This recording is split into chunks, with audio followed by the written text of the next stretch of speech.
Arcadian Vanguard presents the Wrestling News in your daily wrestling newscast for Thursday, August 24th, 2023. Good morning, I'm Mike Sempervive.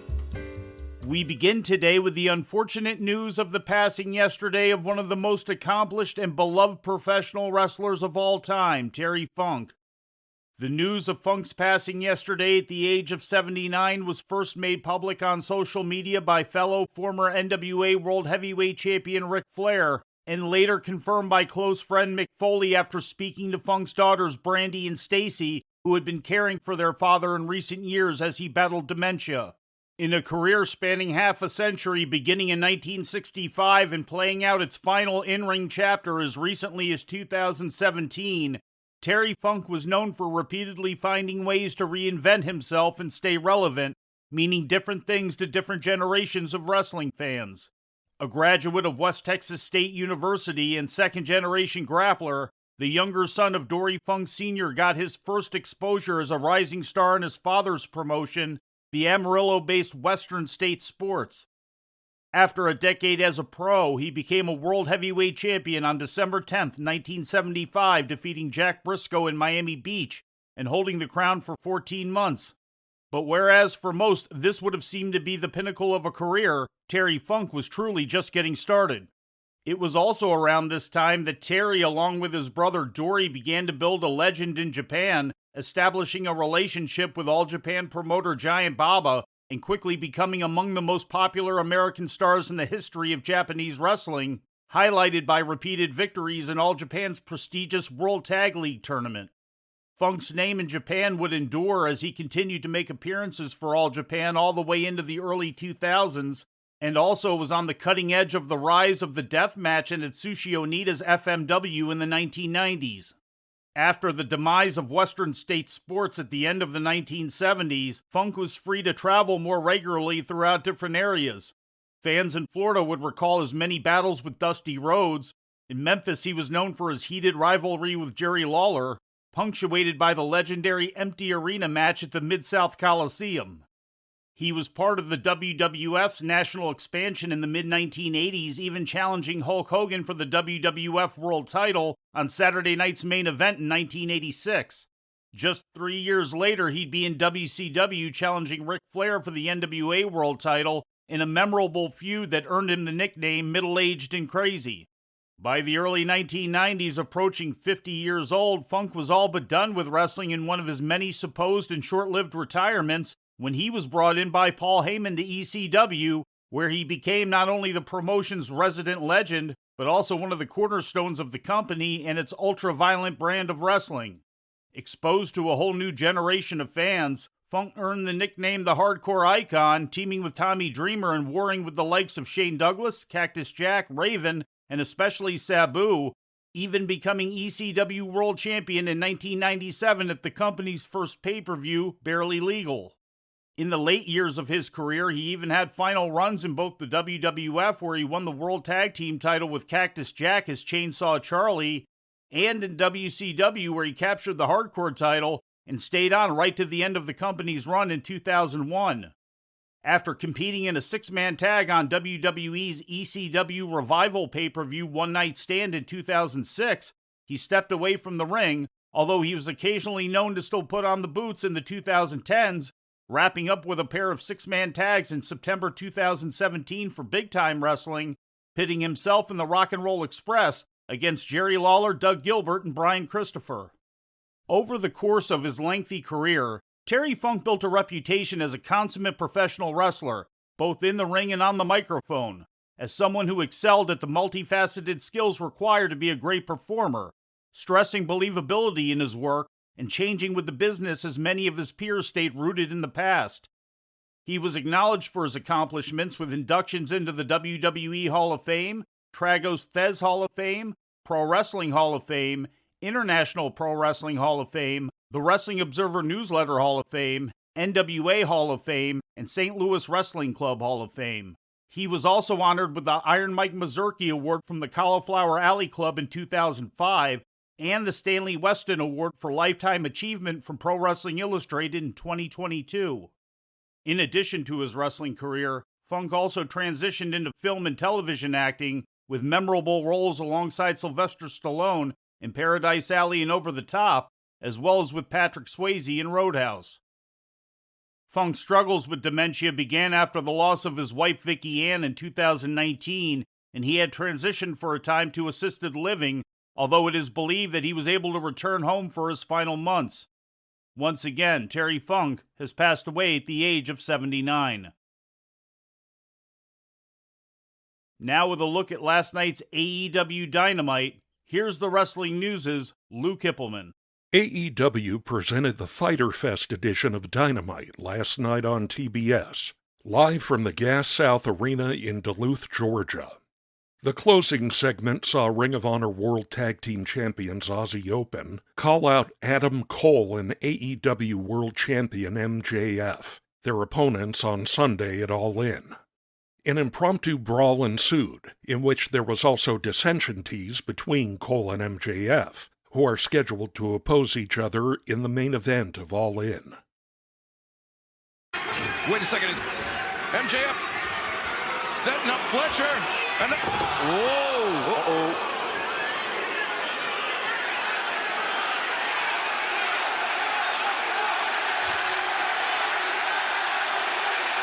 And I have to believe that was unintentional by Cole, but yeah, does MJF believe it? Well, it gets down really to this coming Sunday. Oh, my. Remember, these men have not won but 2 championship matches to worry about at All In London, the Ring of Honor World Tag Team Championship. Then the main event, MJF, in his own words, said he is best friends with the Dynamite Diamond Ring. Oh, my God. He's going to a lot of victories for MJF with that ring. He's going to cold cock him with it. Or maybe not. And again. The confrontation took place following Aussie Open's victory over the Hardy Boys in the main event of the evening. The show opened with a brawl involving Bullet Club Gold and the Elite before their scheduled match could even take place. Also involved in the brawl were Konosuke Takeshita and AEW World Tag Team Champions FTR, who made the save for their all-in opponents, the Young Bucks. Yet another brawl occurred after Jon Moxley's victory over Rey Fenix, in which the entire Blackpool Combat Club came out to attack Fenix, drawing out Eddie Kingston and Penta to make the save, followed by a reunited Santana and Ortiz, who blocked their path. The segment ended with Fenix being stretchered out after being hit with a crowbar by Wheeler Yuta. The show also featured the contract signing for the All-In match between Chris Jericho and Will Ospreay. After exchanging heated words, Jericho and Ospreay came to blows before being separated by security. A.R. Fox was forcibly kicked out of the Mogul Embassy after taking the pinfall in his and Swerve Strickland's loss to Darby Allin and Nick Wayne in a Tornado Rules tag team match. Allin reconciled with Fox following the match, after which Strickland revealed that Christian Cage would replace Fox as his partner in the tag team coffin match against Allin and Sting at All In. In other results, Ruby Soho beat Sky Blue, and Billy Gunn revealed that he planned to return to the ring to join the Acclaimed in a match at All In against the House of Black. One more time, it's all or nothing. All In, Wembley Stadium in front of 80,000 people.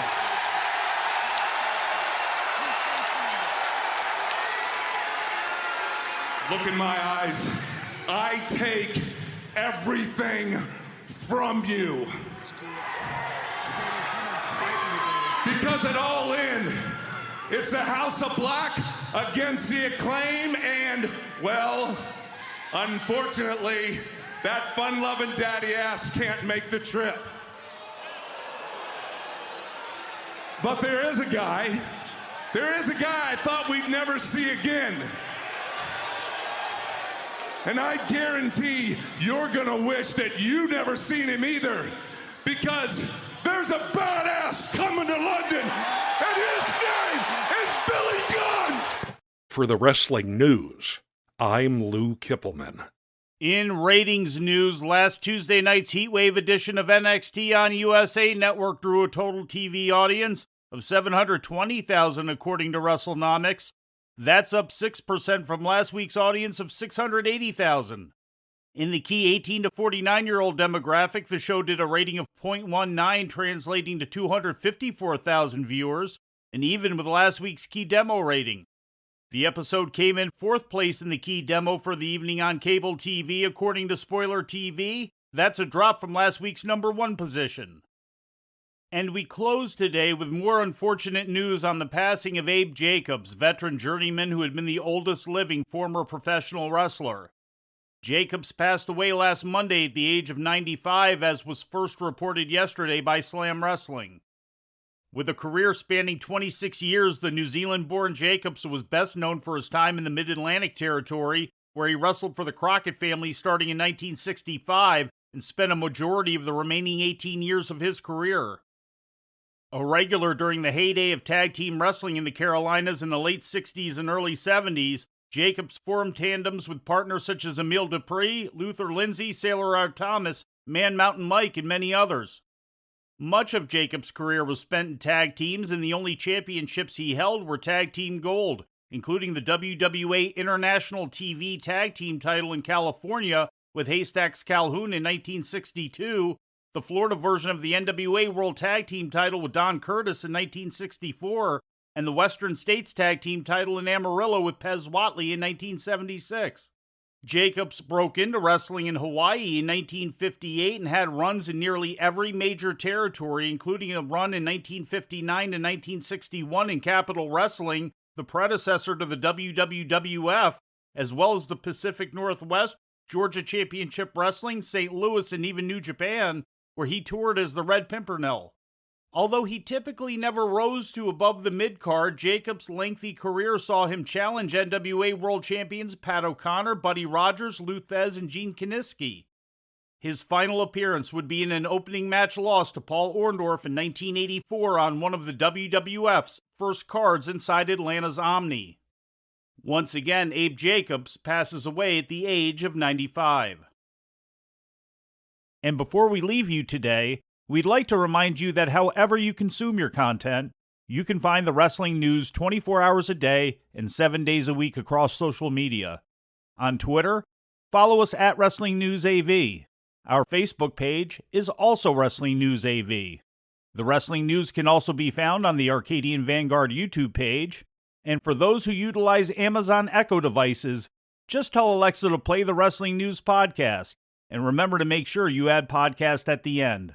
Once again, for daily updates, breaking news, and more, follow the Wrestling News across social media. And that's the news for today. If anything happens, we will be here to tell you about it. No clickbait, no paywall, just the Wrestling News. The Wrestling News is a division of Arcadian Vanguard, and the Wrestling Newscast is a production of the Arcadian Vanguard Podcast Network.